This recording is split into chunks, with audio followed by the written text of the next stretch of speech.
Hello friend, welcome back to my channel. Subhash, তোমরা সবাই কেমন আছো? আশা করি তোমরা সবাই খুব ভালো আছো। এই দেখো, আরেকটা কি রেসিপি নিয়ে চলে এসেছি তোমাদের পছন্দের। এই সিজনে তো সবাই সজনের ডাঁটা দিয়ে মাছের ঝোল খায়, পাতলা পাতলা মাছের ঝোল। আমিও কাতলা মাছ দিয়ে পাতলা ঝোল করেছি সজনের ডাঁটা আলু দিয়ে। দেখো কিভাবে রান্না করেছি। তোমাদের কি ভালো লাগবে? খেতে কি টেস্টি টেস্টি লাগবে? যদি টেস্টি টেস্টি লাগে তাহলে রেসিপিটি একবার দেখে নাও কেমনভাবে রেসিপিটা বানিয়েছি। মাছটাকে প্রথমে ভালো করে ধুয়ে নিয়েছি, ধুয়ে নুন হলুদ মেখে এই দেখো, তারপরে কড়াইতে তেল গরম করে এক এক করে সব দিয়ে দিয়েছি। মাছগুলো এক এক করে সব কটা ভাজা হয়ে যাবে। তারপরে দেখো, সজনে ডাঁটা আলু টমেটো কেটে নিয়েছি। কেটে নিয়ে এইগুলোকে সব কয়টাকে কাতলা মাছ দিয়ে করা হবে। কি করে করব দেখে বলো আরেকবার। বুঝতে পারছো? আলুটাকে চোখো চোখো করে কেটে নিয়েছি লম্বা লম্বা করে।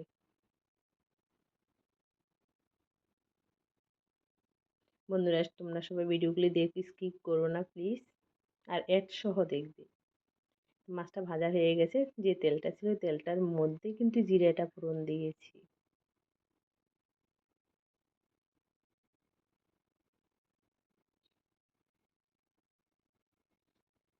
আর তোমরা টেস্টি টেস্টি রেসিপি পাওয়ার জন্য আমার চ্যানেলটাকে সাবস্ক্রাইব করে পাশে থেকো, বেল আইকনটা বাজিয়ে রেখো।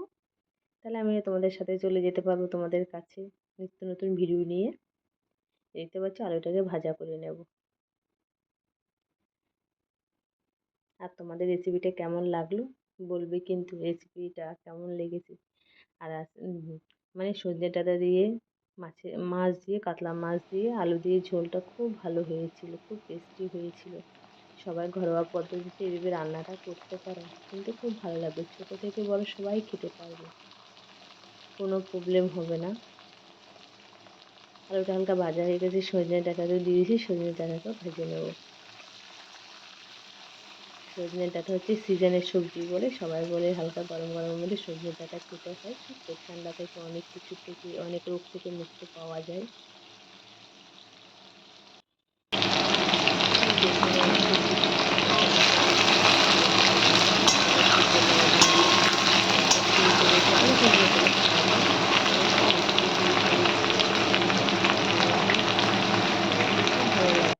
আদা দিয়ে দিয়েছি, দেখতে পেয়েছিলে। একটু আদা বাটা দিয়েছি, জিরা বাটা দেবো, এখনো দেওয়া হয়নি, দেবো। আর হলুদ দিয়েছি, তারপরে জিরা বাটাটা দিয়ে দিলাম। ঠিক আছে, আমি এখানে কাঁচা লঙ্কা দিয়েছি, কাঁচা লঙ্কা দিয়ে করছি। তোমার যদি যদি ভালো লাগে রেড চিলিও অ্যাপ্লাই করতে পারো, মানে লাল লঙ্কার গুঁড়ো অ্যাপ্লাই করতে পারো। স্বাদ মতো নুন দিলাম। এবার মশলাটাকে একটু কষাবো আলুর সাথে। দেখতে পাচ্ছ কষাচ্ছি, ভালো করে মিশানো হয়ে যাবে নেড়ে চেড়ে। বন্ধুরা, যদি ভিডিওটা যদি ভালো লাগে লাইক শেয়ার কমেন্ট শেয়ার করো। সাবস্ক্রাইব, যারা নতুন আছো তারা নতুন দেখবে বা দেখছো তারা একটু সাবস্ক্রাইব করে পাশে থেকো প্লিজ।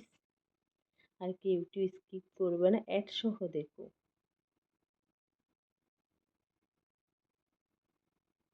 দেখতে পাচ্ছ মশলাটা কষানো হয়ে গেছে, যেহেতু টমেটোটা গলে গেছে মানে মিক্সড হয়ে গেছে, তার জন্য এখানে দেখো লাল লাল হয়ে গেছে যেন গুঁড়ো লঙ্কার মতন। পরিমাণ মতন জল দিয়ে দিলাম, যাকে বলে ঝোল, আমরা বাঙালিরা বলি ঝোল। ঝোল দিয়ে দিলাম। দেখো ফুটে গেছে, ঝোলটা ফুটে গেছে, আলুটা সিদ্ধ হয়ে সব সিদ্ধ হয়ে গেছে। আর এক এক করে সব কটা মাছ দিয়ে দেবো। আমার রেসিপিটা অনেকটা কমপ্লিট।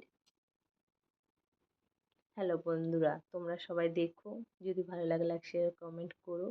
আর ভালো ভালো কমেন্টের অপেক্ষায় রইলাম তোমাদের কাছে।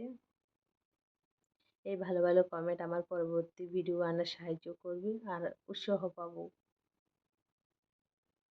তোমরা কিন্তু সবাই দেখো। আর কেমন হয়েছে কিন্তু ঝোলটা বলবে। টেস্টি টেস্টি হয়েছে তো, ইয়ামি ইয়ামি টেস্টি।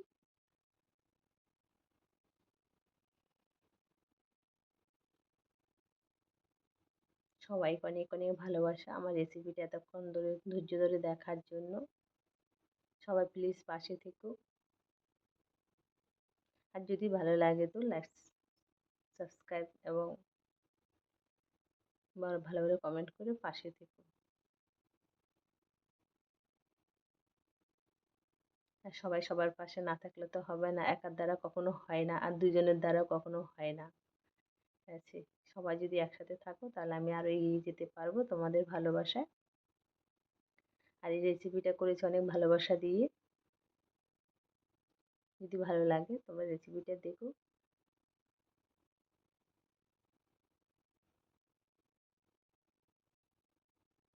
সবাইকে অনেক অনেক ভালোবাসা। টাটা, সবাই খুব ভালো থাকবে, সুস্থ থাকবে।